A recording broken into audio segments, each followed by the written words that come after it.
여야가 상속세 완화와 반도체 특별법 등 민생 경제 현안을 두고 연일 충돌하고 있습니다. 네, 국회 연결해서 자세한 내용 알아보겠습니다. 이재동 기자, 오늘 아침 회의에서 나온 발언들부터 정리해 주시죠.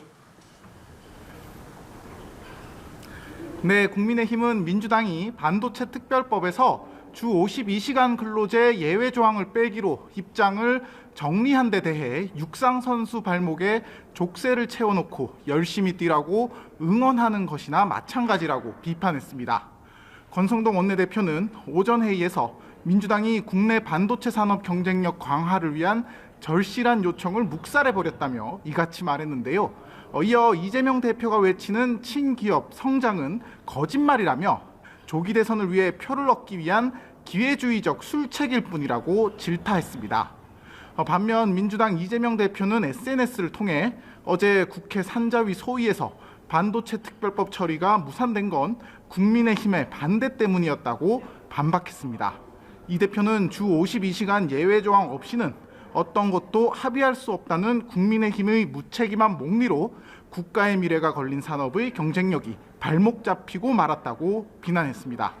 이어 반도체 산업이 망가지더라도 민주당이 하자는 건 기어코 발목을 잡아야겠다는 것이냐며 이견이 없는 반도체 산업 지원 조항들부터 조속히 처리하는 것이 합당하다고 거듭 강조했습니다. 여야는 명태균 특검법을 놓고도 힘겨루기를 이어가고 있는데요. 민주당 박찬대 원내대표는 창원지검이 어제 내놓은 중간 수사 결과를 가리켜 알맹이가 빠진 맹탕 발표였다며 결국 특검이 답이라고 했습니다. 국회 법사위 여당 간사인 유상범 의원은 명태균 특검법이 여권을 노골적으로 겨냥한 표적 입법이라며 민주당이 법안을 일방 통과시킬 경우 제2여구권 행사를 적극 건의하겠다고 말했습니다.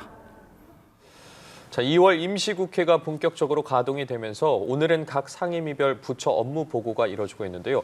일단 행안위에 관심이 쏠리네요. 네, 그렇습니다. 오전 10시부터 국회 행안위 전체 회의가 시작이 됐습니다. 친윤 코드 인사 또 비상계엄 사태 연루 의혹으로 논란이 일고 있는 박현수 서울경찰청 직무대리도 이 자리에 나왔는데요.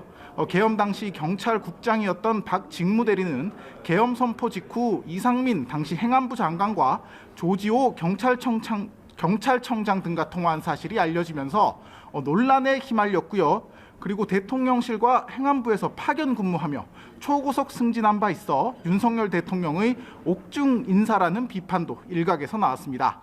행안위 위원들은 경찰청 업무 보고에서 박 직무대리를 상대로 이 같은 논란들에 대해 질의할 전망입니다.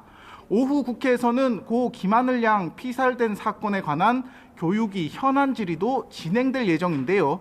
이주호 부총리 겸 교육부 장관과 대전교육청 관계자들을 불러 문제 교사에 대한 사전 조치가 제대로 이뤄졌는지 등을 따져볼 계획이고요. 오늘 질의를 바탕으로 재발 방지책도 논의할 것으로 보입니다. 지금까지 국회에서 전해드렸습니다.